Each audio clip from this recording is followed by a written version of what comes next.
Hello, Space Junkies, and welcome to What a Piece of Junk, the podcast here on the Fandom Podcast Network that focuses on all things Star Wars. And this is our 87th trip to the galaxy far, far away as we celebrate not only our 87th episode, but also part 6 of Star Wars Obi-Wan Kenobi, and a really awesome finale it was. So, of course, I'm going to need some help from my original podcast co-pilot to discuss it. It's Mr. Derrick Morrish. Derrick, how are you? I'm doing great, Scott. It has been a heck of a hot weekend. We were supposed to getting some storms, but they have subsided at this point. So it's been a little bit of a cool breeze, which has made this evening a little bit nicer.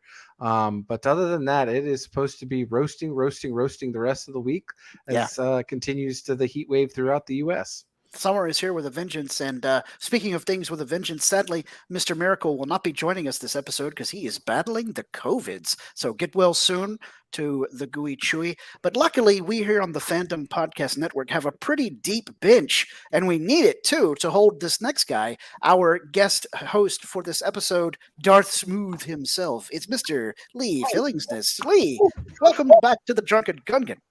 You do not know the power of the smoothness. I don't. I really don't. We're so glad to have you joining us again so you can discuss one of the most epic duels in all of Star Wars fandom that happened here on Part 6. Glad to be here. But we can't replace Nathan with just one co-host. We need two people. And when you need backup here on the FPN, you call the guy, the man, the Raider nerd himself, Mr. Kevin Reitzel. Welcome aboard, Kevin. Have you come here to destroy me? Good times.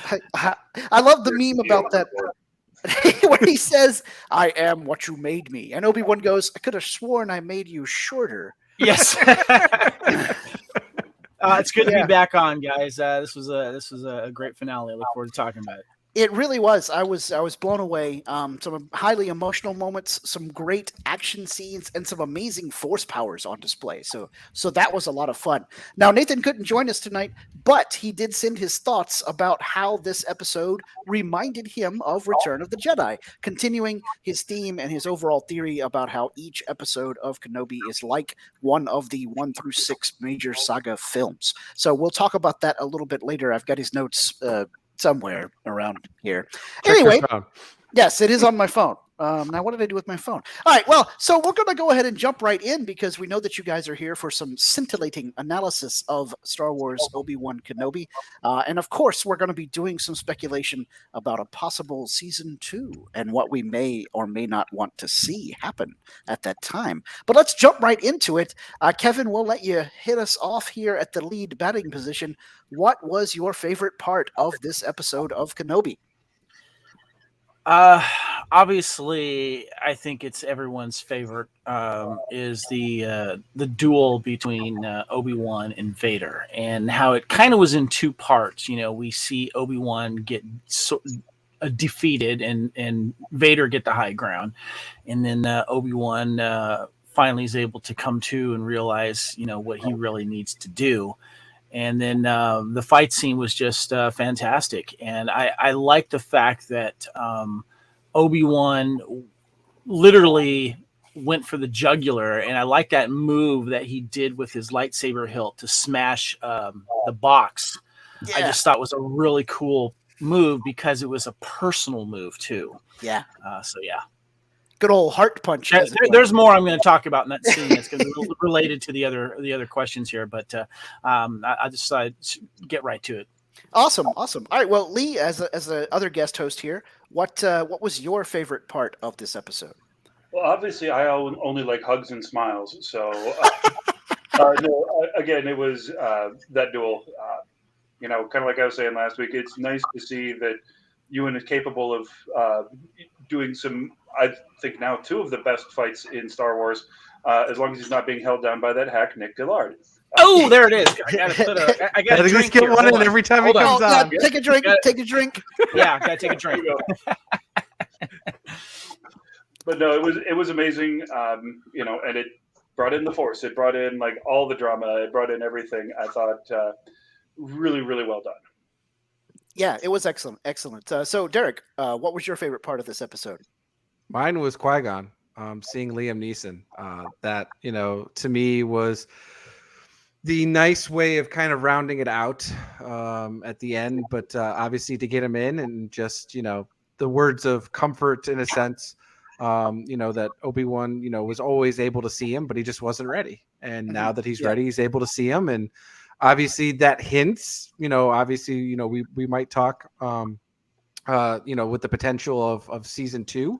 But yeah, overall, I think that was my favorite part of the scene, just because, like I said, it brings the oomph back of what I felt when I first saw Phantom Menace and the Ewan McGregor character. It was really Ewan McGregor and Liam Neeson were the two best things that we got out of Phantom Menace. Obviously, the Duel of the Fates and not just the fight, but also the orchestra piece and everything is obviously one of the highlights too. But just those two characters alone and their play off each other, you really kind of felt the master and the apprentice, and you really felt their connection and really what Qui-Gon. And if some of those that have read the or Audible, for my case, the novels and about the Qui-Gon character, it just really was great to finally see him. So yeah. Do you think they missed an opportunity at the end, though? Instead of him saying, Obi-Wan, you weren't ready to see me, says, I found you because I have a certain set of skills. Well, I feel like that joke was covered when Yoda essentially said Qui-Gon's the guy who figured out how to do this whole blue glowy thing. He has a certain set of skills, and now he's going to teach it to all of us. And he does it over a telephone, right, line, connecting to the long distance. So. All right, I'm going to yes. I'm going to buck the trend just a little bit. I loved the duel. I mean, it was just amazing. The action was great. The importance for the storyline was great. It was great. But my favorite part of the episode was how Reva didn't kill young Luke, not because somebody saved Luke, but because she realized that she couldn't do it. She couldn't go through with killing the kid. I just love the idea that the Force was pulling on her own conscience. She had that eucatastrophe, as we say sometimes, where the greater good won out inside her for her own decisions about not killing Luke because of the parallels between her own experience as a youngling and him as a child, and so this is one of Nathan's comments about Return of the Jedi, which I wholeheartedly agree with. There's a parallel there between Vader making a decision to not go through with helping the Emperor. He turned back from the abyss, just as Reva made that decision not to kill young Luke. She turned back from the dark side. Now, it wasn't because of family connection like it was in Return of the Jedi with Vader and Luke, but it was a connection nonetheless. So I think that's a good parallel between her arc and what happened with Vader in the throne room on Death Star 2. So that was my favorite part of the episode. But really, it was hard to pick a favorite part because this was just so great. I enjoyed almost every minute of it. All right. Yes, Lee. I did want to just real quick talk about a little bit of the choreography. Okay. I just didn't want to step over everybody's thing, but this seems like a good place. One of the things that I thought was brilliant that Jojo Eusebio did, the strike that Kevin was talking about, where he uses the pommel of the lightsaber to break the box. That's coming from Jojo's background in Filipino martial arts, specifically Kali and Eskrima. That's a very common thing to do. But one of the other things that I really liked that he did is he took some of the more ridiculous moves in choreography that were pre-established in episodes 2 and 3, really, gave them purpose and actually showed like, oh, this is how you do it well. Specifically, there's that gif of basically Anakin and Obi-Wan kind of disco dancing and twirling their lightsabers in the hallway at one point. And he actually takes that kind of twirling move and gives it a purpose in this fight. And I thought I teach those moves to my students and I teach them the why instead of like, hey, this looks really cool if you want to show off at a party. And I really thought bringing that up was a good shot. I have a question for you, Lee. Yeah. Obviously, it's kind of becoming an in-joke here when you reference Nick Gillard. Do you have any, when you see the choreography, and then you've seen really good fight choreography, and obviously you've seen really bad. But do you still try to find a medium of like, yes, maybe it's not realistic good, but it looks good on camera? Yes, and I'd say there's a way to do that. The problem with the prequel choreography is that it was just twirling. And so much of it, I mean, we have a really good fight in episode 1, and that really did rely on Ray Park. Yeah. Being as dynamic as he was. But if you kind of watch what they have Ewan doing, they set him up as a hero, but they didn't train him to know how to apply the techniques that he was learning. They didn't train him to look like a warrior. It was more like, here's where you put your sword.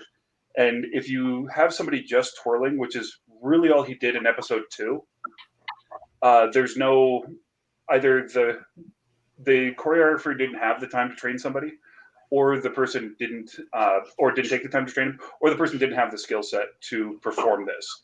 And when you kind of see what happens with the Mace Windu and Emperor fight, that was horrible. That was just absolutely awful. Everyone looks like they're walking through a rehearsal. You can non-realistic choreography and make it really look good. And that's more of a kind of a crazy thing. Even if you look at, say, Arrow, a lot of that is crazy over the top. Even some of the Highlander stuff that you and I do, the choreography isn't good, but it can be filmed right and it can be choreographed to the level of the actors involved. Mm-hmm. And I've always kind of had high hopes for Star Wars. I absolutely love the series, and I love the prequels. I'll actually go to bat for the prequels any day. I just really thought, like, if they're going to go over the top and make the Jedis actually masters, it has to be more than twirling.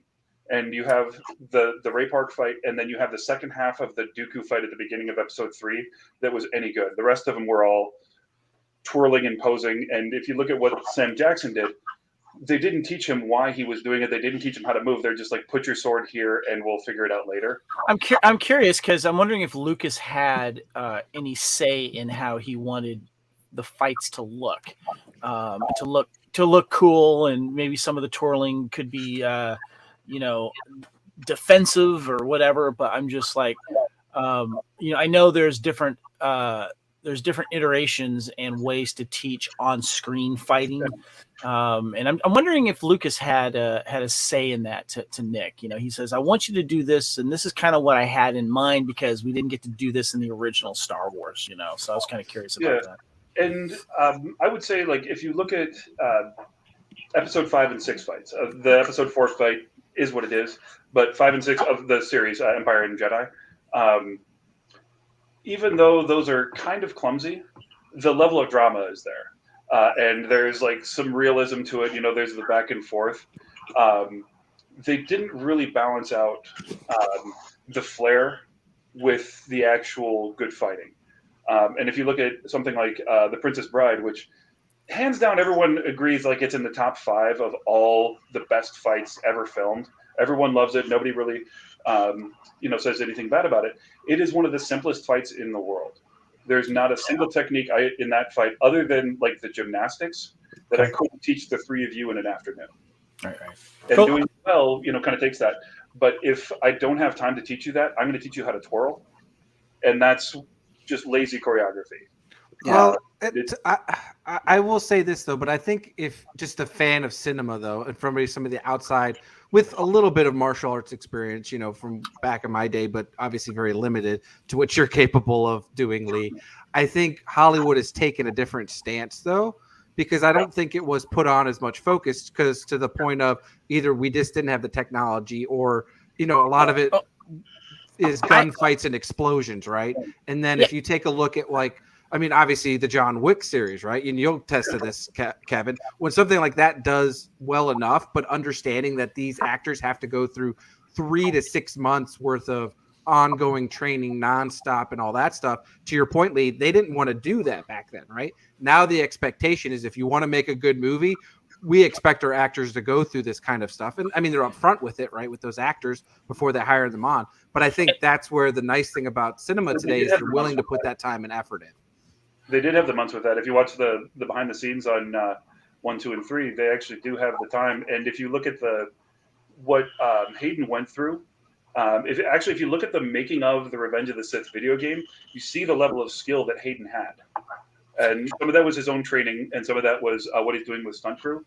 But Nick Gillard never got Ewan McGregor up to a level where Hayden could actually shine. And it wasn't until last week's episode where you actually get a really good fight between the two of them. I don't want to belabor it too long. I just want to make one final point was I like seeing people do cool, fun things with their weapons, because most sword fights in history were boring. They're just brutal and quick. And so seeing someone twirl stuff and do cool things, yes, maybe it's unnecessary, but I think it brings a certain flair to it. And it's fun. Anyway. Well, in these last two episodes, we have the perfect balance of both. The twirls and the fun. Yeah. Yeah, cool. Okay, well, moving on to the next question. Lee, we'll start with you this time. What did you like least about this episode? What was your least favorite part? All deference to Derrick, but Qui-Gon. I thought he was narratively pointless. I would have loved to have seen him earlier, give some advice, do something that had something to do with this story. If we do get a season 2, I hope that he would be in it, guiding like Obi-Wan does for Luke. But I was just a little like, okay, that's where we're putting him in. I was a little bummed.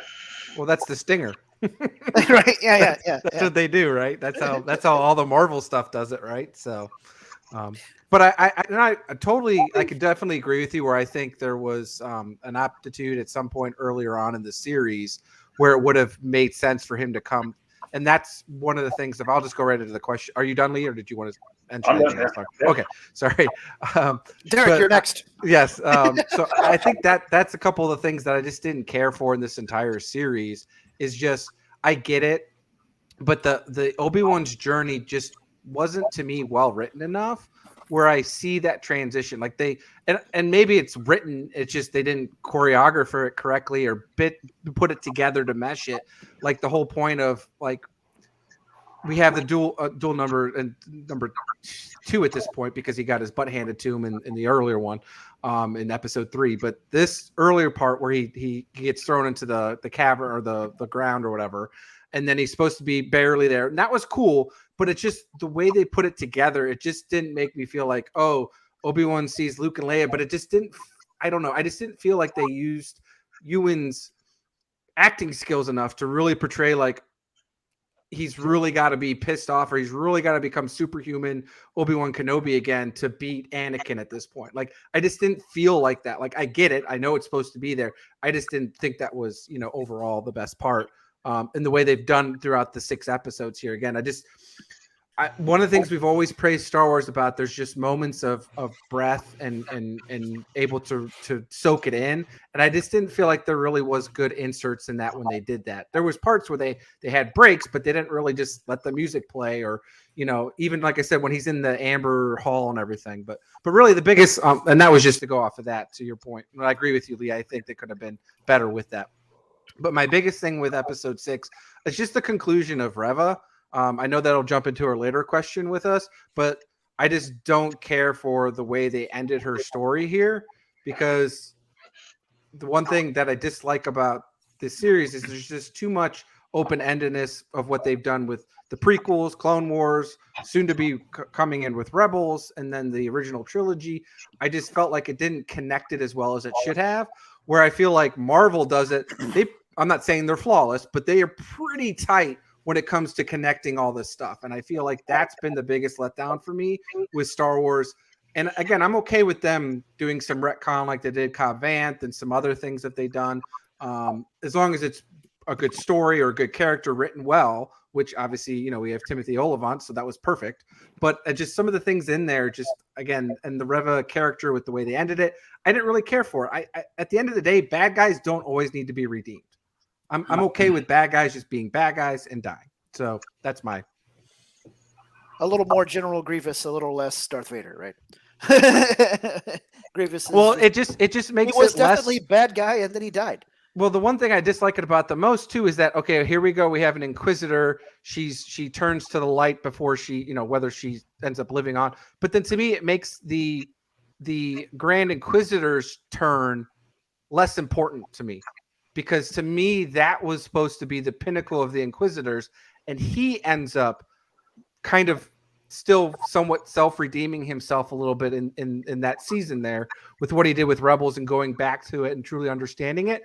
And to me, they didn't do any justice by saying, well, another Inquisitor goes back to the light side. Mhm.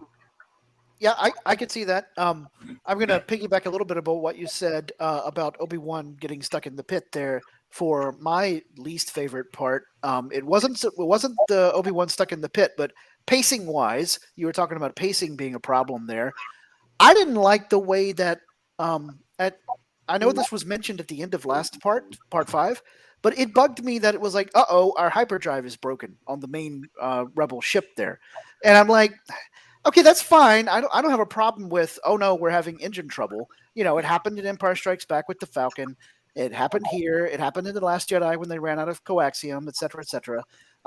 That's fine, but give me a little more reason for it. Like in Empire Strikes Back, you see the Falcon's hyperdrive take damage, and then later you see it get sabotaged, right? And in The Last Jedi, they're explaining about the whole thing with the fuel. But here it was just, Ice Cube's son comes out and goes, oh, sorry, our hyperdrive's broken. You're going to have to do something to buy us some time to fix it. And that doesn't even really give me much of an explanation as to what all he has to do to fix it, And then when Obi-Wan gets in the little shuttle pod thingy and leaves, I figured, well, he's definitely sacrificing himself, turning himself in like Luke did in Return of the Jedi. Another one of Nathan's comments about how this is similar to Return of the Jedi. Luke surrendering to Vader. Here, Obi-Wan basically surrenders to Vader to draw his attention away. So that's a good parallel.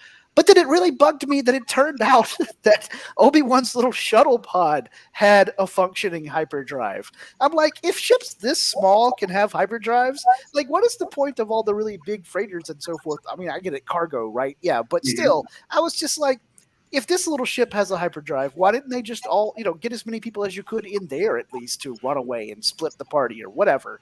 I just was expecting that little ship to be like Rey's pod in The Last Jedi when she goes over to Snoke on board the Supremacy, and it doesn't have a hyperdrive. Just has submarine engines, as it were. So that whole, conveniently, our hyperdrive is broken. Looks like we're in some sort of crisis. Oh no, what will we do? It was just a little too straightforward and predictable. It's like, oh look, the rebels can't escape in the normal way. Well, kind of to my point last week, like the ships are not properly sized. Yeah, that's true too. Because looking at the freighter that Revan or Roken was flying, it's like, how many little shuttle pod thingies could they fit in there? Yeah, well, they can fit two T-47s. Yeah, but that also goes like where it would be is right where the engines are. Yeah. Where is the shuttle bay, right? Yeah, too much Star Trek knowledge in my brain with all the plans. And they pull the Star Trek too there, Scott. He's like, "Oh, how long is it going to take you? 4 hours? You got an hour." Yeah. Like, we need Scotty, but we're not in the right universe. Okay, all right. We could gripe all night. Kevin, what was your least favorite part of this episode? I don't know if I'm changing. And if I am, I'm fine with it. Segments that invite negativity of trying to find faults with something, I'm becoming less fans of, especially when it comes to Star Wars, because we live in an age where we're getting so much Star Wars, and it's not for everyone. Every Star Wars isn't for everyone, and I think that's fine. But I've seen this series and past series get really heavily criticized and nitpicked to death. And what's important to me is little things like ships, ship sizing, choreography, CG not done well in a certain scene.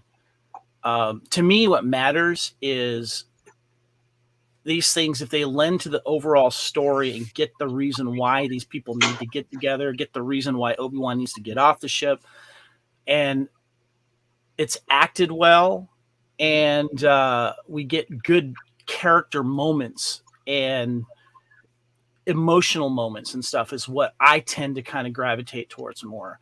If I had really one thing to complain about is everyone listening when it comes to these limited series on Disney Plus, can we please stop listening to the rumors that because you don't know how they're going to wrap it up in the last episode, we're going to think that and believe the stories that we're going to get an hour and a half last episode. Right.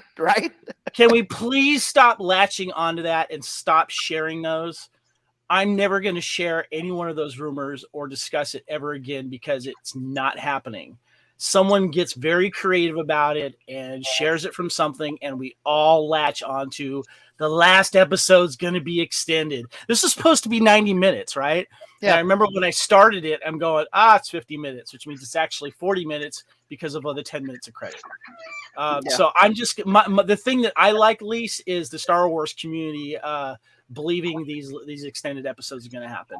I'm not gonna share a nitpick because when I went into Obi-Wan, I didn't want to look for that. I didn't want to let these little things bother me. I didn't want to have to feel like I had to share these with anyone. I wanted to enjoy each episode and look at the imagery, look at the uniforms, look at the technology, and see these two great actors return to act together again.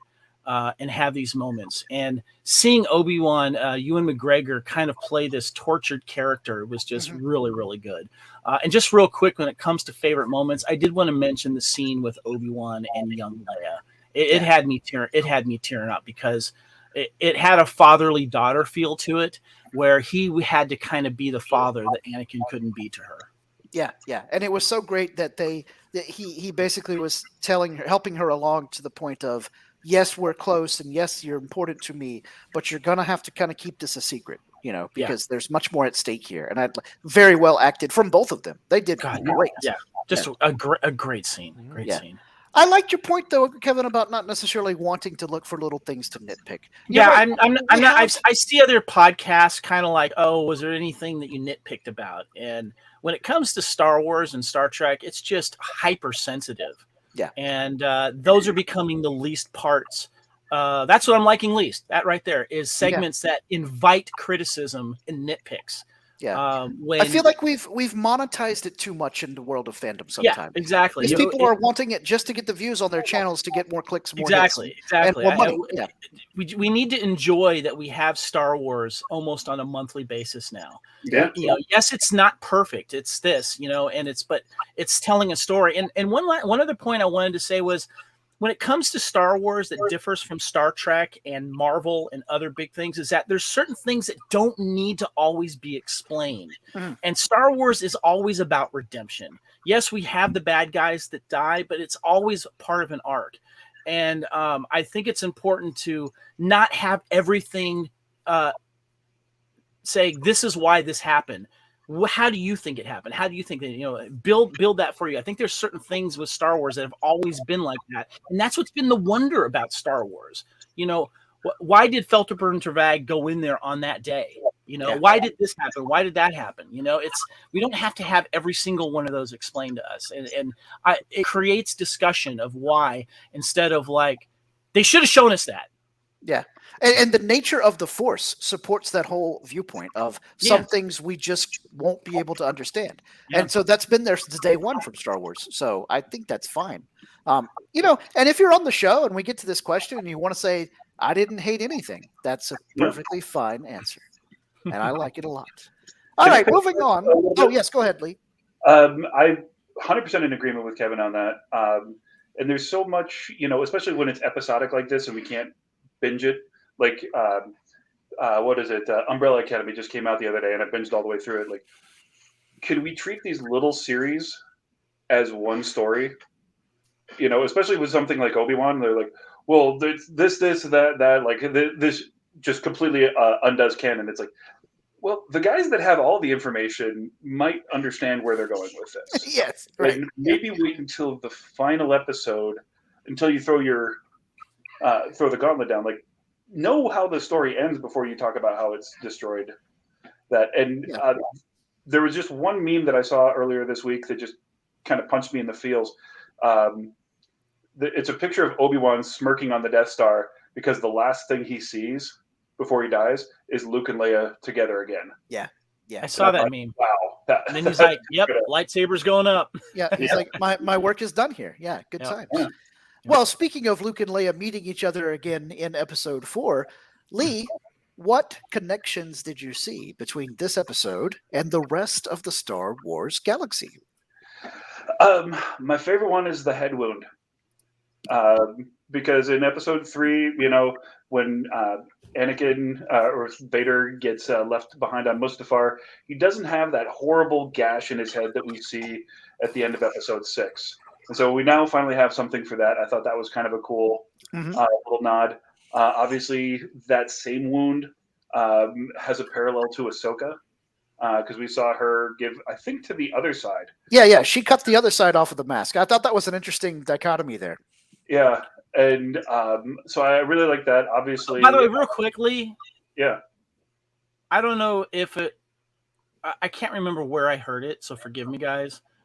But when that was being referenced to Rebels and the scene with Ahsoka, the term "ripped off" was used. I'm like, no, it's not ripped off. It's paying tribute in its symmetry. Yeah, you can't rip off from yourself. What the heck? I mean, it's the Star Wars writing crew. Anyway. Yeah.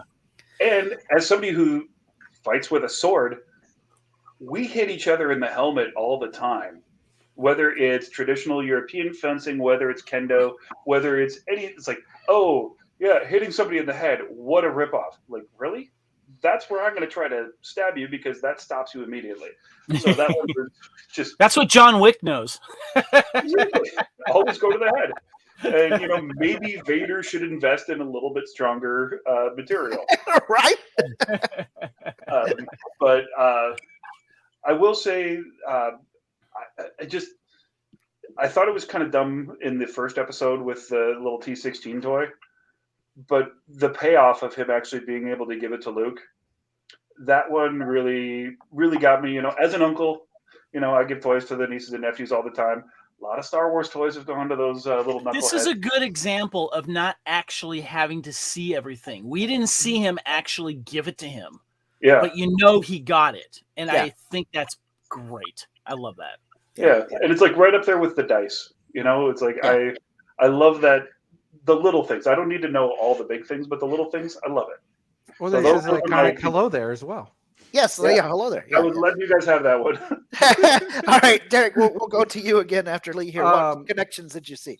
So the biggest one, and it was kind of interesting, and I really liked it when I thought about it. So if you guys remember when in A New Hope, you have the first time seeing Obi-Wan and Anakin again, and they're about to duel. You have Obi-Wan or Anakin or Darth Vader says, when I left you, I was but the learner, but now I'm the master. And then Obi-Wan says, only a master of evil, Darth. And so back then when they first came to the movie, they call him Darth Vader. Eventually it's Darth, the title, and we all know that, right? And he goes by Vader. But it's, if you guys caught it, when he actually leaves Anakin there, he doesn't call him Anakin anymore. He doesn't even call him Vader. He calls him Darth. Yeah. So it was really kind of cool connecting it. So that's how Obi-Wan's just going to refer to him going forward, is Darth. So yeah, because he's all like, I killed Anakin. Anakin's dead. Yep. Yep. Kevin, what connections did you see to the rest of the Star Wars? That was the one I was going to bring up because that was my favorite connection to it. Yeah. I just want to expand on it a little bit more because what I got out of that scene when Anakin says, because keep in mind, Obi-Wan's been carrying this burden that he's the one that killed his friend. He killed his brother, basically. And this is something that has been weighing him down for so long. And what I liked about that scene specifically was that they came to an understanding, not respect, but an understanding to each other, where it was Obi-Wan saying, I'm really sorry for everything, Anakin. I'm really sorry. And you could see, and that was a great moment with Obi-Wan right there. I mean, he was just like, doing his thing. And it kind of was giving me a little bit of parallels too with the scene with Luke and Darth Vader pleading there on Endor before he's being taken to see the Emperor, and kind of really understanding who they are at that moment. And when it came to Darth Vader saying, "You didn't kill Anakin, I did." And we see later in the episode when he's back on Mustafar and he's having the conversation with the Emperor. That right there, that scene with Obi-Wan and also up there, on his throne room, that's when he becomes Darth Vader. Yeah. Because the connection between him and Obi-Wan is still very strong. Yes, he looks like Darth Vader and he acts like Darth Vader before that, but that's it. And that is why we got the Imperial Darth Vader march at the end of that scene. And also, as Derrick said, he's able to save Darth because he has that burden lifted that he didn't kill his friend. His friend made the choice and stayed with it. And I thought that was really good because you also got that same thing with Darth Vader and Luke there in Endor saying, "There's no hope for me, son." Yeah. But it was up to Luke later on to finally break through to him. But at that moment, that's when Luke says, "Then my father is truly dead." And they came to an agreement there. It wasn't until what was happening with the Emperor on the Death Star, things changed. And so there are the parallels there. Yeah, good stuff. I'm going to stick to the same scene in the duel there. For me, the connection that really jumped out at me was when Anakin gets the mask sliced off and Obi-Wan's talking to him about, "I'm sorry, Anakin, I this is all my fault," etc. There are parts of that scene where you can see just a little glimmer of Anakin peeking through as he's talking to his old master. And during those parts, the blue glow from Obi-Wan's lightsaber is illuminating that half of his face, almost giving it a purpley feel with the red and the blue mixing together, right? But then, during the points of the dialogue where Darth Vader is in charge and Anakin emphasizes that he has chosen the dark side, his face is only bathed in the red glow of his own Sith lightsaber as Obi-Wan moves or lowers his blue Jedi lightsaber.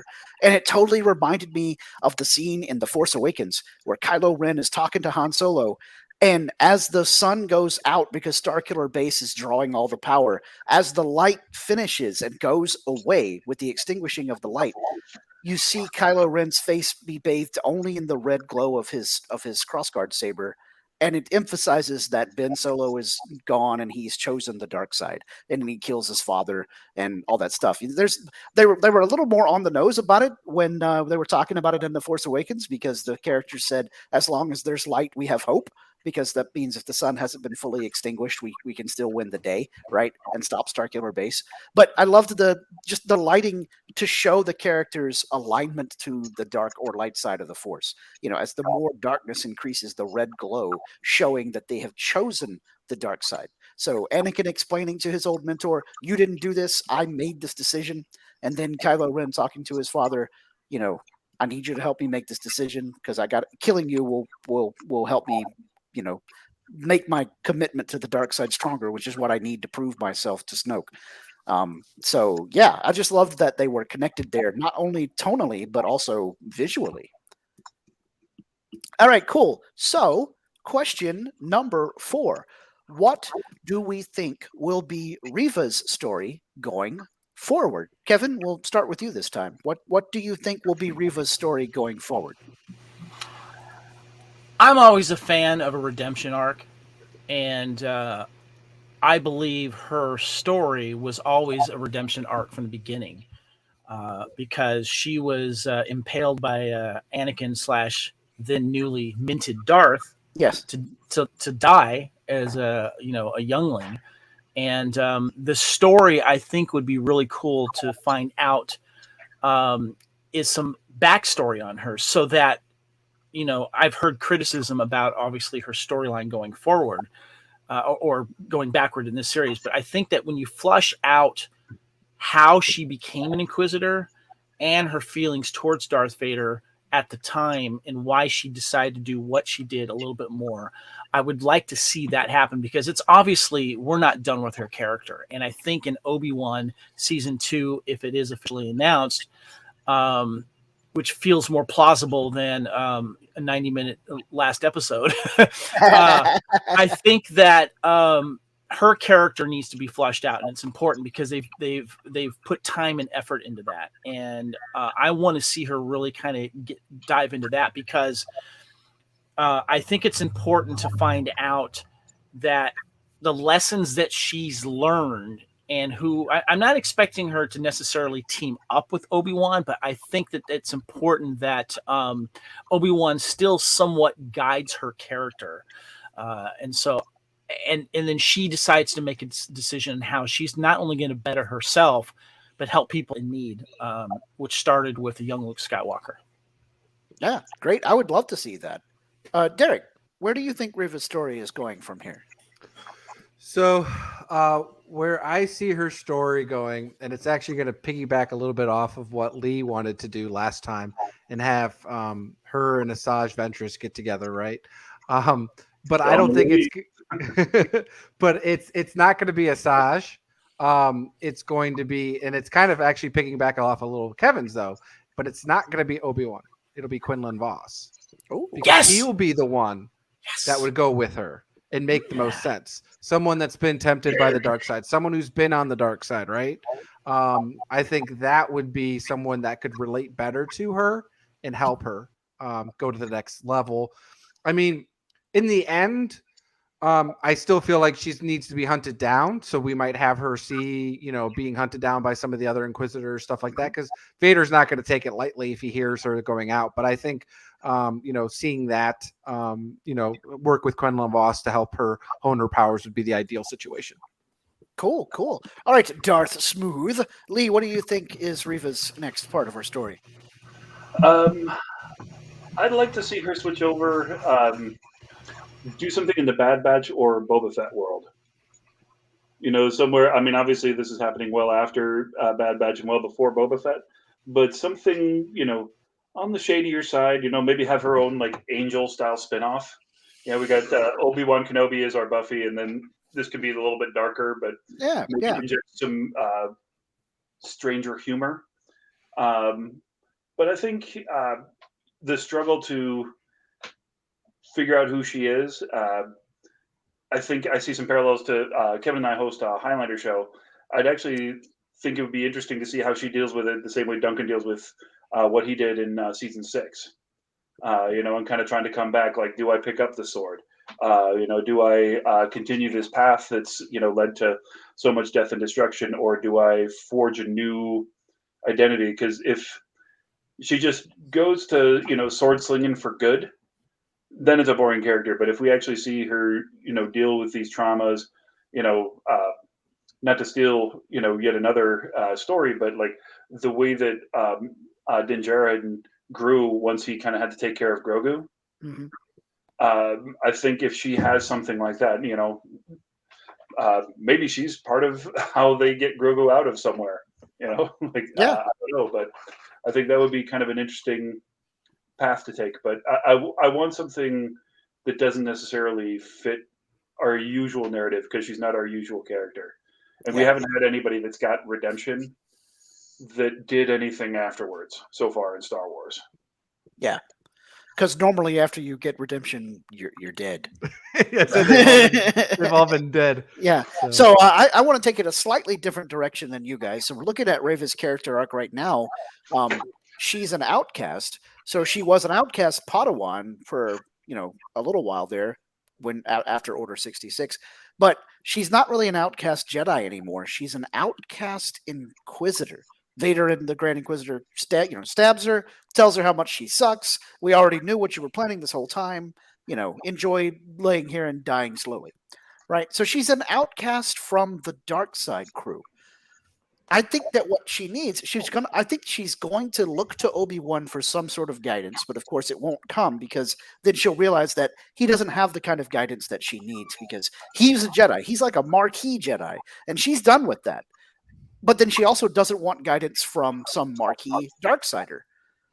Who does she need? She needs someone to be her mentor that is very much on the outs with both groups, and that is Ahsoka Tano. because she's the Jedi outcast who complements and echoes Reva's Sith outcast. So the two of them, I think, need to have some time together where Ahsoka talks to her about what you do when the group, the organization that was connecting you to the Force is done with you, or you're done with it. Out. Yeah, they kick you out, or you kick yourself out.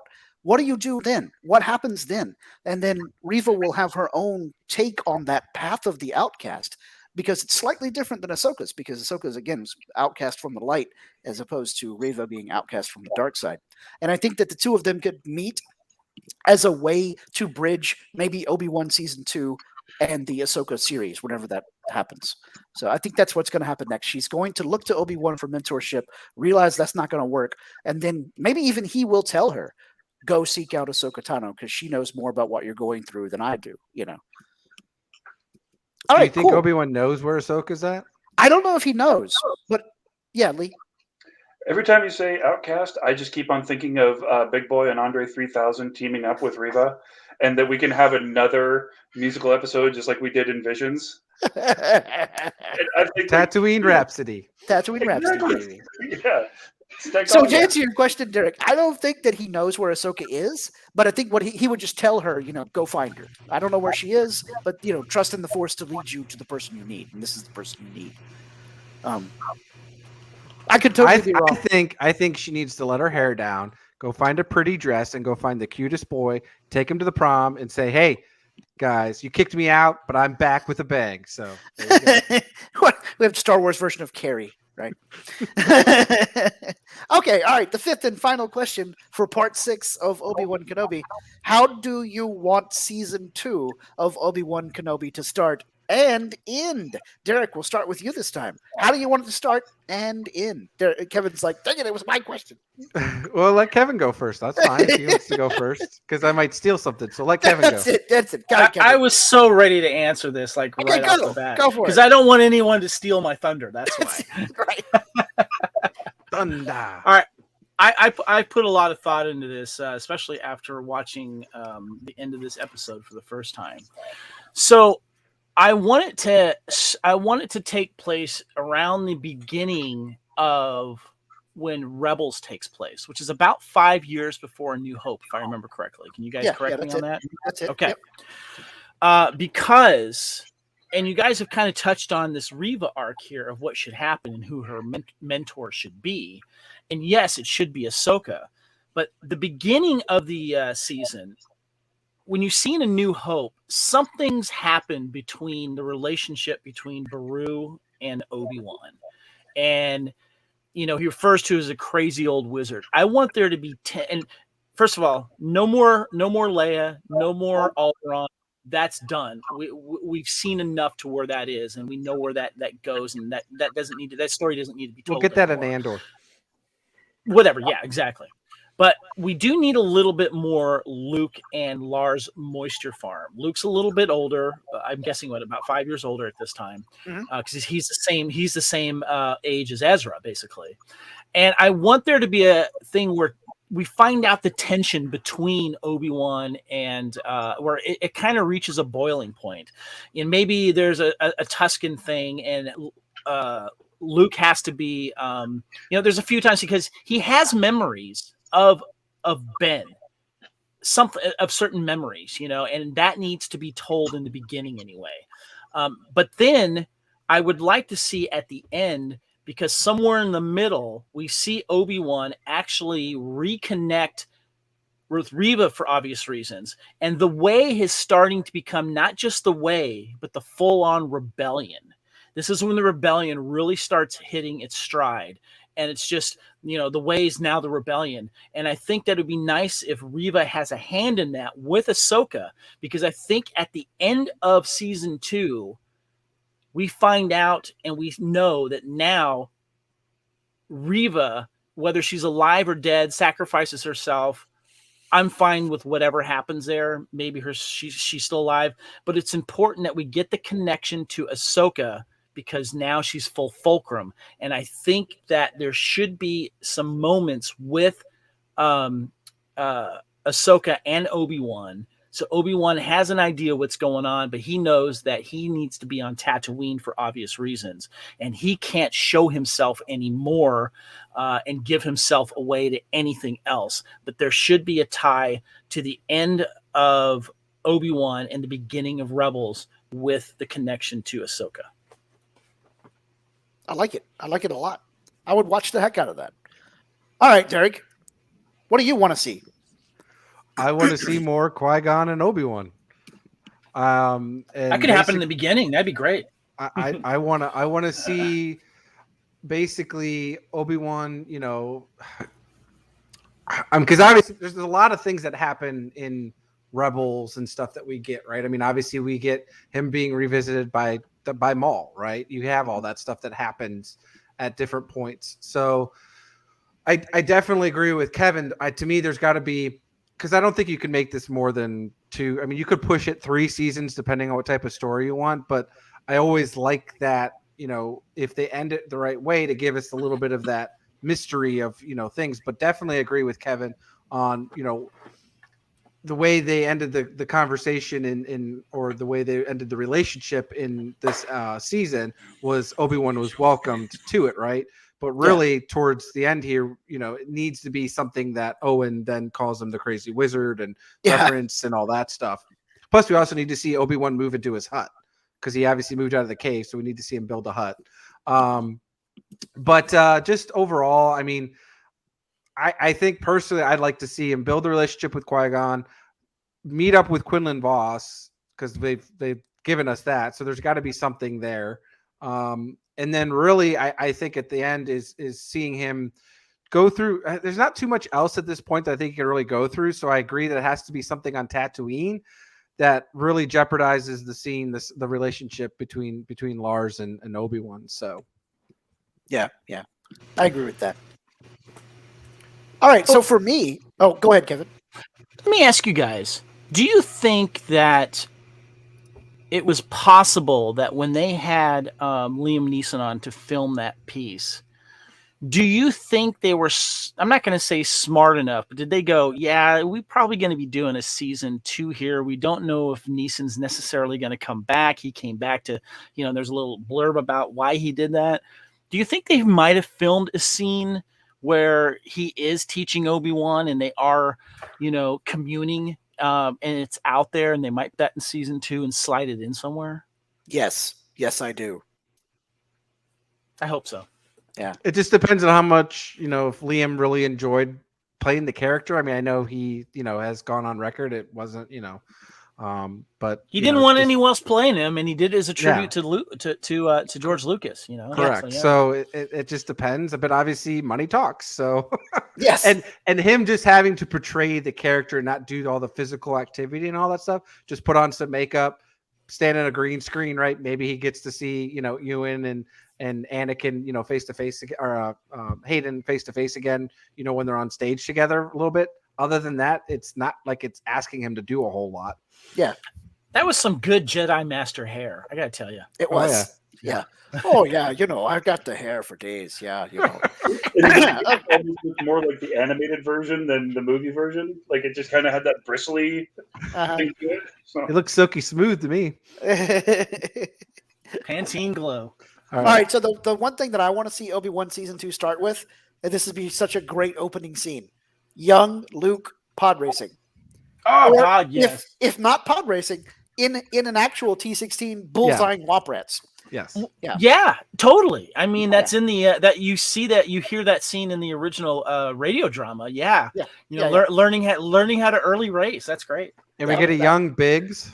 Yeah, be so awesome. Yeah, show Cammy and Fixer and all those guys. Yeah, all that stuff. Yeah, that'd be great. It's gonna be. Now I came up with the best thing. No. Luke's going to be in high school, and it's going to be a high school drama, and Obi-Wan's got to get him out of trouble. Tatooine 90210. Really? Wormy stuck? Yeah. Wormy. Love it. Yeah. Anywho, and then as far as how I want to see it end, I'm like Kevin, I want to get it closer to stuff that's happening in Rebels. So somehow or another, at the end of it, I want Obi-Wan, crazy old wizard Obi-Wan, to be doing stuff with young Luke. So some kind of hijinks or whatever. All right, Lee, What's your answer to this fifth and final question?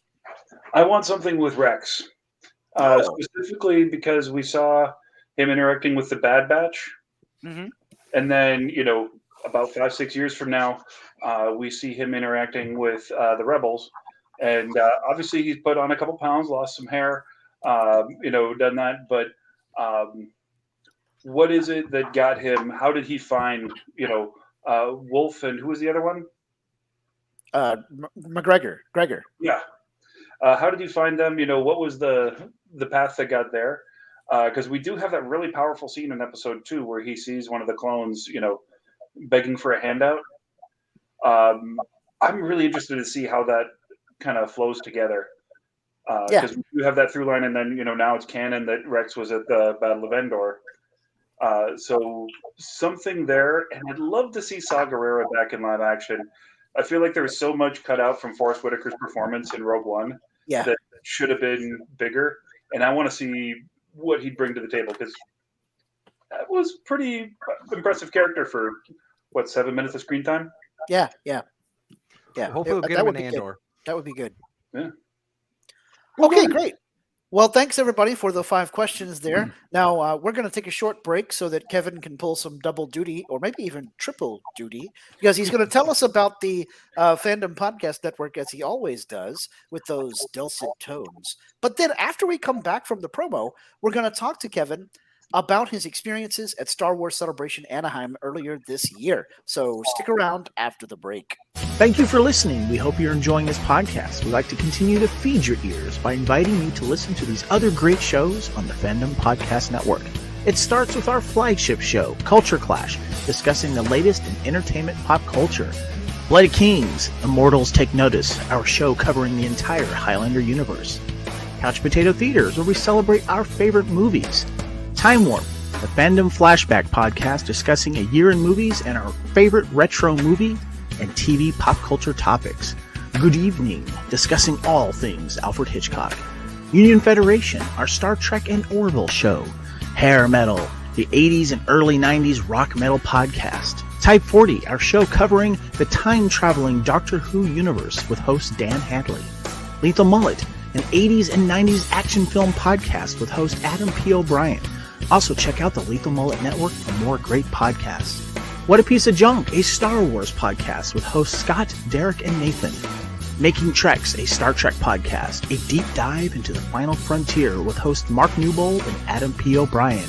And check out our newest shows, The Fandom Show, our monthly Fandom Podcast Network live YouTube exclusive show about the month's hottest topics in fandom, and the FPN True Believers MCU podcast, discussing the Marvel Cinematic Universe and the related Marvel television and streaming MCU universe, including the connections to the original Marvel comics.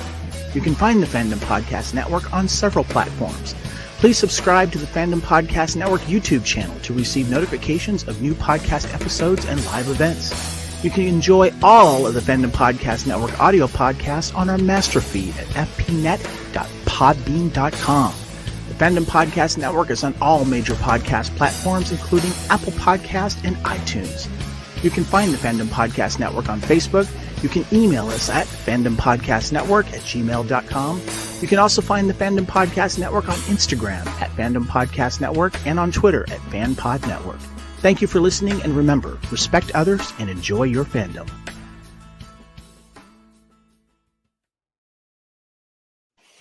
All right, great. Thank you so much, Kevin. That was professionally done, as always. You're welcome. Anytime, there, sir. All right, so earlier this year, Kevin was fortunate enough to get to go to Star Wars Celebration in Anaheim. Now, we had friend of the show, Terry Lee, on earlier episode to talk about her experiences, but Kevin had a much different kind of celebration. Correct me if I'm wrong, Kevin, but wasn't this one of those things where you didn't necessarily know you were going until like really close to the time of the event? Sort of, and it wasn't like earlier this year. It was last month. Hey, that's earlier this year. I mean, No, wasn't it in Yeah. April? No, it wasn't May. Never mind. Yeah, so I had basically I had my ticket still, and I had the special event ticket for the Star Wars night that they were hosting there for at Disneyland there, and so I had all that with me. But what was up in the air was my then fiance's plan, because we got married in April. We weren't sure how long she was going to be able to stay and when she had to go back. And so I wasn't sure if I was going to be able to go. I had hotel room reservations, but they were like too far away and too expensive. So I canceled those. I say, well, if I'm going to go, maybe I'll go for a day and I'll just drive down there, what have you. But it worked out. My wife, Erin, she ended up flying back on that Thursday morning, if I remember correctly, of Celebration. So I didn't go to Celebration on Thursday, basically. But so yeah, I was able to go, and I had a better idea that I was going to go a few weeks before. And I was lucky because the Celebration housing had some hotels that were available, and I decided to stay at the Clarion Hotel, which is right there on Convention Way. Nice. And I happened to stay at that hotel when they last had the Celebration Anaheim in 2015, which was cool. So awesome. Yeah, so that was cool. And I didn't plan for any panels or autographs. Panels, I'm glad they're doing the whole, lottery thing, because after Celebration 2017, I think it was 2017 in Orlando, when they were everybody was sleeping on the sidewalk and everything. Right? Yeah, and that was right. That was right before, or that was the summer before The Last Jedi. Yeah, and they had the big Last Jedi panel there with Ryan Johnson and Kathleen Kennedy, and we, my buddy Jake had never been to a Star Wars Celebration before, and he's such a big Star Wars fan, and we decided to, you want to wait in line, overnight, and he's like, yeah, let's do it. And it turned out that we got there like literally 15 minutes too late, and that they were going to cap it. So, but you could wait in this line and get in the overflow room. Right.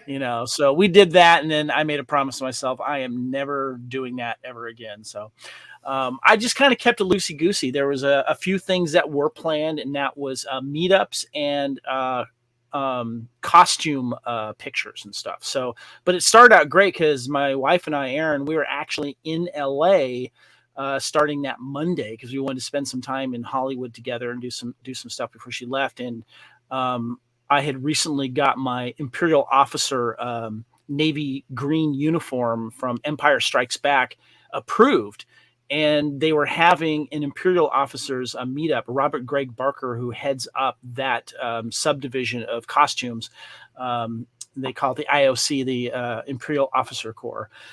To meet up at Scum and Villainy in Hollywood, the Star Wars themed geek bar there, who's owned by my friend JC Reifenberg. And I've actually had JC Reifenberg on Fandom Podcast Network before, but not for Star Wars. He joined me as a guest on my hair metal podcast. He's a big hair metal fan, and I've met him a couple times there before, and we've hung out. And he's a great guy.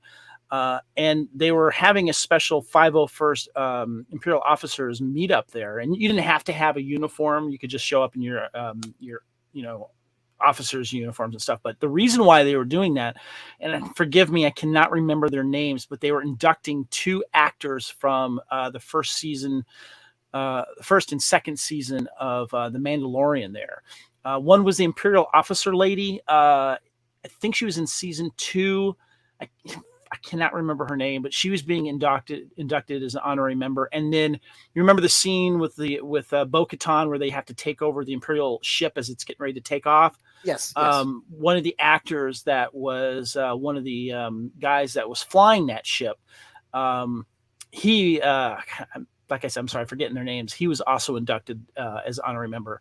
But the cool thing too was that Dominic Pace was there. Nice. And I thanked him for coming on our network and hanging out with you guys for an episode. And I also thanked him for doing the great stuff he was doing for brick and mortar stores and supporting them during COVID and he appreciated that, and we got a lot of fun pictures and stuff like that. So doing that at the Scum and Villainy bar, whenever you guys get a chance, you're in LA, make sure you check that out. And they also honor other geek stuff too. They have a lot of theme nights there. They had Harry Potter nights there. They have Star Trek nights there. They had a trivia contest there, and the lady that was doing the trivia contest was dressed as a Twi'lek. It was pretty cool. So They've done yeah, it was a lot of fun. So that. Oh yeah, definitely. And they have a very fun drink menu that drinks are named after a lot of different fandoms, not just Star Wars. So that was a lot of fun. That's how it started for me. And then I went down on Thursday night to check into the hotel, just kind of get like the lay of the land and get my badge. You make sure that was happening. And let me see. So that was Thursday. Friday, I did the Wilbur Hood run. Sweet. That was with lot. Authentic Camtono.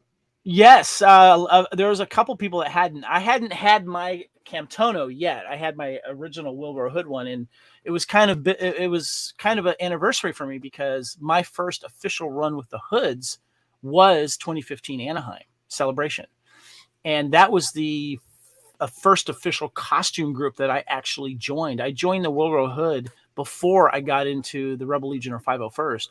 And you have to get approved. There's a separate Wilbur Hood group. And that's so great. Great. It was great. But I found out because I was living in Georgia at the time. He said, if you're Wilbur Hood, because they have different levels. There's Wilbur Hood that you're allowed to run with, and there's Will Pro. And I got Will Pro, and they said, you can join the Rebel Legion with the Wilbur Hood costume. I was like, really? It's like, yeah. It's like a Rebel supporter, basically. Yeah. And so that's what got me into the Rebel Legion later that year in 2015, and then around soon after in 2016 is when I got into the 501st. But the Wilbur Hood run is great because we're very secretive of when that happens and how it happens. And you can only get the information through the Wilbur Hood listservs. You can't get it through Facebook and stuff like that. And we try to keep the run separate. And my good friend that runs it now, Florian, he's from Germany. He got us an opportunity to also get on the Star Wars Celebration stage, which was really, really cool. We had some very clever mashups and creative stuff going on with the Wilbur Hoods. It was really cool. There was a Mando Wilbur Hood. It was just it was very, very cool. We had the boom mic pink booty short guys following us around. Follow you guys, yeah.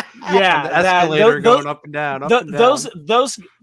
There's a couple of those guys that are in the Wilbur Hood group, so they knew where to meet us and muster before we started that. And, those guys are always welcome because they're amazing. So that was fun. It's really awesome that you got to do Hollywood stuff with Aaron, because there's nothing like going to Hollywood when you're sort of doing your honeymoon.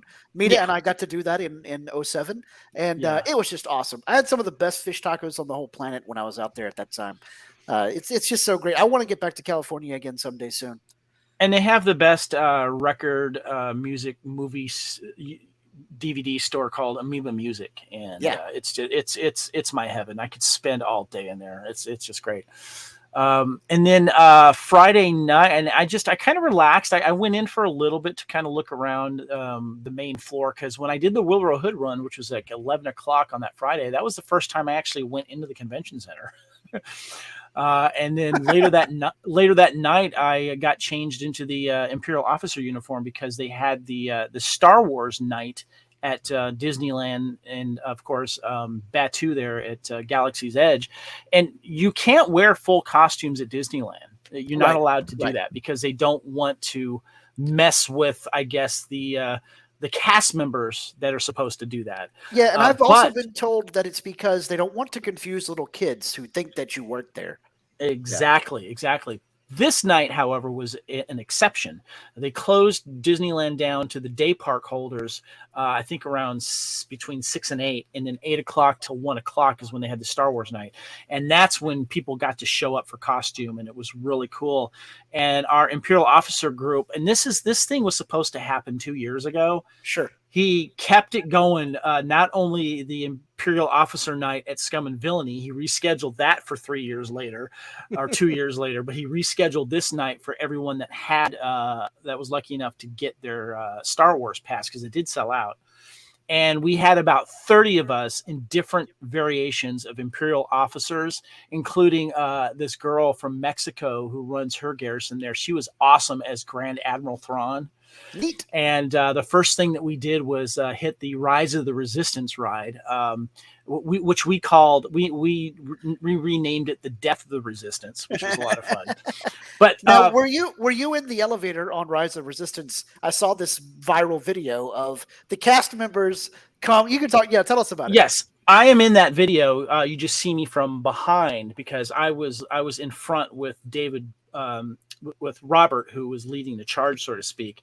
And if you have been on the Rise of the Resistance ride, there's a moment where you're rescued by the Resistance and the door blows open and there's like a Resistance tech that comes out saying, okay, come this way, you're free now, or we'll get you to freedom or whatever, and we're all dressed as Imperial officers. And it was really cool because when you first go on that ride, you're in front of all the First Order stormtroopers. The people in costume there, or the cast members, let us take a minute to take pictures in front of all the stormtroopers, which was really cool. But when we got that Resistance leader open up the door, we were filming it, and he came in and go, all right, here we go. Oh no, we got the wrong one. So that was a lot of fun. And then of course we did the Millennium Falcon ride, which was great. I had blue milk for the first time there. It's non-alcoholic, which I preferred, and it was really, really good.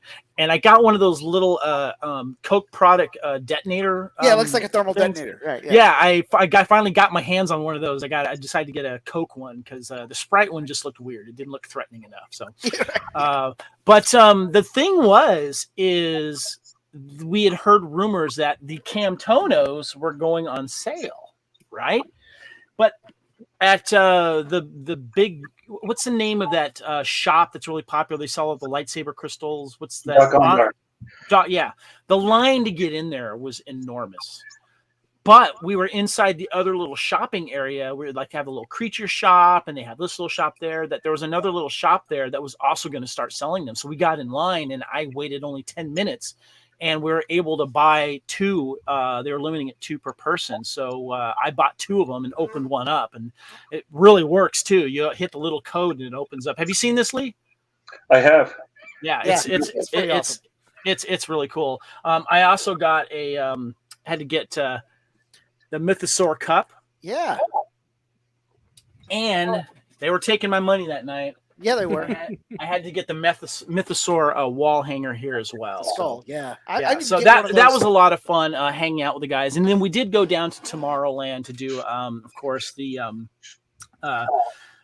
Star Tours ride, and it worked out because as soon as we got out, they had the Phasma March from Tomorrowland come down with all of the First Order stormtroopers, so we got to witness that as well. So good times. And then Saturday, I did the costume for I did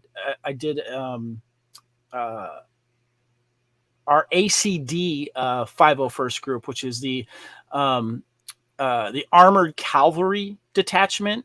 It's a several detachment of the 501st where if you have a costume and you are a pilot for many of the ground vehicles for the Empire, that group is a lot of fun. So we did a group photo of that, and I also did a group photo again with my Imperial officer group. And then the cool thing though is that there was a bunch of cool areas, diorams and stuff like that you can get your pictures in front of. There was the Rebel, there was the indoor bunker and speeder. You can get your picture there. Well, someone recreated, and it's been done before, the Hoth Echo base room.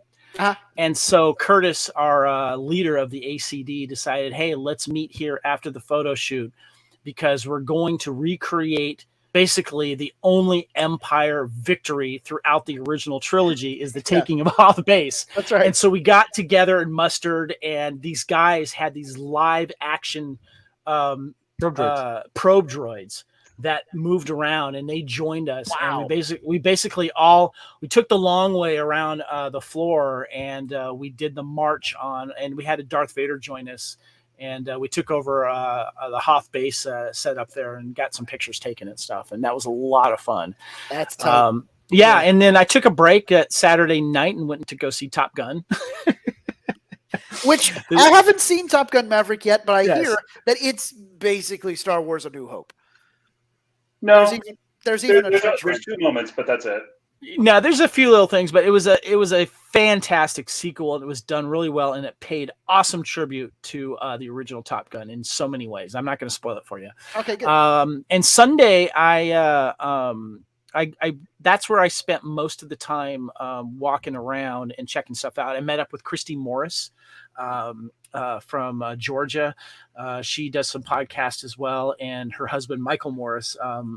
They're good friends of mine, and Michael and I got into the 501st together for the first time. We did the scanning crew guys, and so but he's feeling a little under the weather. He got a little bit of con funk, so I hung out with Christy. But I went into the Star Wars Celebration store for the first time, and it was like way on the other side. You had to walk quite a bit of difference, and I'm like, I'm going to see if I can get in there because I'm sure most of it's gone, but it only took me about 25 minutes to get in there, and they were still they had restocked a lot of the shelves with like t-shirts and stuff like that. And by the way, Derek, that's when I was trying to call you to try to find out what size to buy you if that shirt was there that you wanted.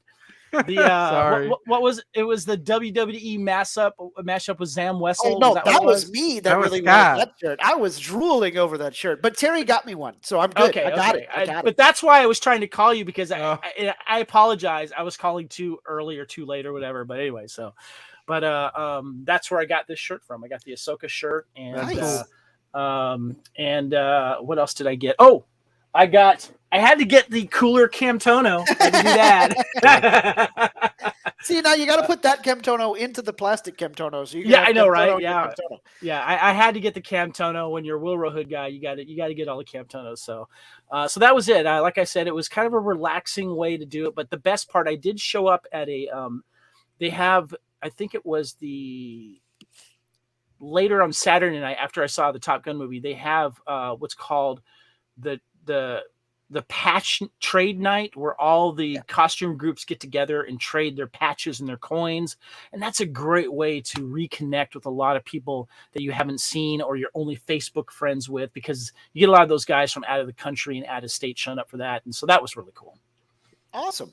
So now you've done the highly structured virtual queue or even real queue, stand in line for panels and autographs, and then this time you've done the more laid back, let's just do what happens. Yeah, I did try. The one queue that I did try to get in the lottery for was the Mandalorian experience, but that was very difficult because that was the most popular one, I think. But I it was nice to just be chill and not have any agenda and try to do everything. I barely looked at the Celebration app. I just did it to try to get on the queue for that one particular panel. So it was very enjoyable and relaxing. So which one do you prefer, the highly structured con or the fly by the seat of your pants? Fly by the seat of the pants, because like I said, I only had a few scheduled things, and my other priority was basically the real reason why I go to these now, and that is is reunion with friends and people that you consider family, and, awesome. and meet new people too, which was really cool. I mean, I got to hang out with several people. There was the Thursday night 501st Bash, which was great too. We did that because Darth Elvis was performing, and he's my buddy from Scotland, and I've met him before when I saw him perform at the London Celebration. And he does a lot of great classic rock covers, but with the Star Wars extra theme too, which is a lot of fun. So yeah. Excellent. All right. Well, that was my big question for the whole celebration thing. Derek, Darth Smooth, you got any questions about Kevin's journey to Celebration? I mean, all right, then. Well, I mean, obviously, like I said, it's fun to see some of the stuff that Kevin was posting up on Facebook. So I was able to get it a bit more live. So obviously, if you haven't joined the What a Piece of Junk Facebook group, please do. And make sure you friend Kevin Reitzel, because he loves it when people follow him, so he can show all his great experiences when he does Star Wars stuff with the Rebel Legion or 501st. Plus, then you'll get to see Traveling Tosk do all of his travels. That too. This is very true. I always sneak into Tosk somewhere, and I did. I brought him everywhere. Awesome. Well, Kevin kind of segued a little bit toward the whole T-shirt thing, so let's do Derek's favorite part of the show before we wrap up. What Star Wars T-shirts are we wearing this week? Kevin, tell us about your celebration shirt there. I wanted to get something with Ahsoka on it because I'm a big Ahsoka fan, and they had these Celebration exclusive Ahsoka shirts there, and so I had to grab one of those because one of the things that I did try to do but I missed was the Ahsoka meetup. And I had brought my Ahsoka racing shirt that I had, and just because of scheduling, I couldn't quite make it. And I'm going to try and make the next one because that's a lot of fun because you see a lot of great Ahsoka costumes, you see some mashups, but then you see you don't have to be in costume yet. You can show off your favorite Ahsoka thing because Ashley Eckstein shows up for that. And I was going to ask if she shows does, up. Cool. Yeah, she does that for every meetup, and she did this time. I saw some pictures of it, and that was a thing that I was a little disappointed that I missed. Just scheduling at the particular time they had it, I just couldn't do it. Yeah, awesome. Lee, do you have on a Star Wars shirt to share with us? I do not. I was drinking by a lake when I got a message from Mr. Hoodie DM over there. And so I finished my drinks and headed home. I did buy an awesome Star Wars T-shirt, and I have to tell you about it. I just can't hold it inside any longer. But it is the classic Han Solo with the gun pose that we've all seen. Except they've taken his head off, and they've put a different actor's head on, whose first name rhymes with Solo. It is, in fact, Bolo Yang, who played Chong Li in the Bloodsport. He was Bolo in... I love Bolo! On Bolo. On Bolo. I went to the gym the other day, and I had like so many old musclehead dudes high-fiving me and laughing. Because it's just like, we're all dorks. I loved him in Double Impact, man. He was great with Double Impact because he was working with Van Damme again, and he had like the messed up eye. Oh, he was great in that. And yeah. Oh, that's awesome. I saw that and I'm like, oh my God, this is the best T-shirt. Where did you find that shirt? That was on $5 tees, I think. Oh my God. I would have paid $20 for that. Yeah. I had to go for the exercise, so I think I paid $8 for mine, but still. Oh, that's fantastic. Awesome. That's Derek, awesome. What shirt do you have on this episode? It's well, obviously, I always typically switch out of this shirt because I put on a different one before a show because it's kind of my Sunday relax day shirt now. Yeah. Oh, good. It's the collapsed at on Hoth, and it just says "not today." Not today. When it's Sunday. I got the at. It reminds me. I also got the at popcorn holder. I like that you have the popcorn holder connected to the Raider shield. It's actually hanging there. Yeah, that's awesome. But I love that. Not today. That is so funny, Derek. Where'd you get that one? I think this one was either at Kohl's or Target. Oh, that's nice. Great. I love it. Yeah, you get them when they're on the $10 T-shirts. So yeah, cool. Well, I'm wearing one that Mita just recently bought for me. It says "Best Husband in the Galaxy," and it is the classic yellow font that's doing the opening crawl across a black shirt that looks vaguely Starfield-like. So yeah. So good times. Best Husband in the Galaxy. Thanks, babe. All right. Well, that's cool. Well, if you guys want to get your own cool "What a Piece of Junk" T-shirt or mouse pad or coffee mug or merchandise from any other of the excellent Fandom Podcast Network shows, just check out our store over at tpublic.com. Just head to tpublic.com and search up the Fandom Podcast Network in the search bar, and you can find it. And speaking of finding things, Derek, where can folks find the show out there on the old interwebs? So pretty much anywhere you want to download, podcasts nowadays. I mean, obviously the fpn.podbean.app is the big one you want to do with finding us. You can obviously find us on the Podbean app. You can find us on Spotify, iHeartRadio, Apple, iTunes, all the cool stuff out there. We really just go out there, look for us, search for us, and you'll find What a Piece of Junk Star Wars Podcast. The big thing is, though, is when you download us, please leave a review. 5 stars is preferred because obviously the more stars we get, apparently, that just means that, apparently other podcast listeners get to find us, we pop at the top. But the big thing is, and then we don't have to pull Roken and we can say that our hyperdrive is actually working. For their case, they apparently didn't get enough 5-star reviews. So we'd really appreciate it if you leave us 5-star reviews. Yeah, because 5-star reviews. They'll hire you on the network. 5-star reviews, equate to coaxium. That's how this works nowadays. I'm not sure how, but we're running on positive thoughts, right? Cool. All right, great. Well, we want to thank everybody for joining us on this episode. Kevin, Lee, do you have anything else you want to add? Lee and I will be returning to Bloody King soon. We took a little break because of that whole me getting married and stuff. So, but you can find me on Twitter and Instagram at Spartan_Phoenix. Cool. And Lee, where can folks find you on social media? You can find me on Twitter and Instagram at The Way of the Way. You can find me by my name on Facebook. I also did want to take a moment to publicly congratulate Mr. Kevin M. Reitzel for finally getting married. Thanks, man. And they actually met because of our other shared fandom, Highlander. Yep. And so, having been a listener longer than I've been a member, like I remember listening to those episodes originally. I'm like, oh, that's kind of cute. You know, they're talking about their trip through Scotland, and then it's just kind of cool. I'm really happy. I think it was a good time to take a break. You definitely need to spend some time with that woman. So I'm immensely happy for the both of you. Also wanted to shout out a friend that Kevin and I have in common, Ardashir Radpour, who I mentioned on Book of Boba Fett when we did that. He was one of the guys that Mando killed, cut his head off, and brought in the bounty. But he was also one of the 501st troopers. And he's a friend of mine from the martial arts world, and I know he's a friend of Kevin's from the 501st. Actually, he was at Star Wars Celebration, and he was there for our 501st big group photo that we do at all these conventions, including Dominic Pace dressed up as Gecko the Bounty Hunter was there as well. That's awesome. Adripor, I think is what you say.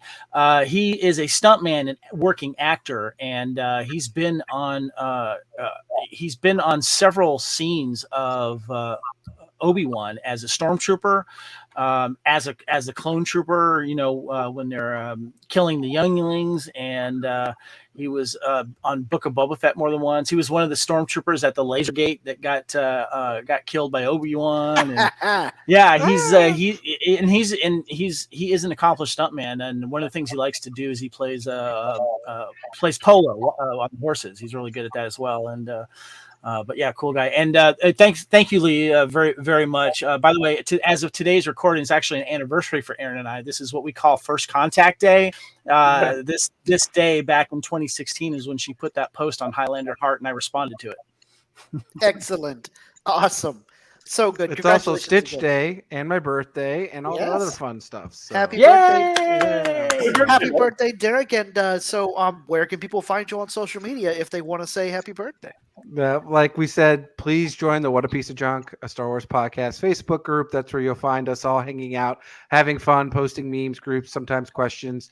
And then obviously you can find me at my Twitter handle at HoodieDM83. And the big thing, to let the listeners know, obviously this will be released out. It's 6/26, but this will come out sometime middle of this upcoming week, right before 4th of July. So I want to wish everyone here, as well as all our listeners, have a wonderful Independence Day.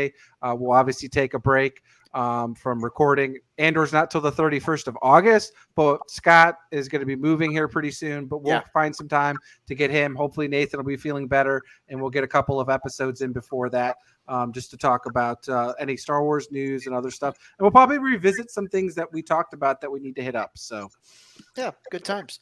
And if anybody wants to find me on social media, you can check me out on Facebook under my real name, Scott Bautman. I do also run the Twitter for the show at What Wars. And of course, you can find me on Twitter at ScotticusMax. And I do write my own sci-fi novels, so please check out my author website at writegreatscott.com. All right, well, Nathan's not here, so I'm going to have to punch it for myself. So, yahoo!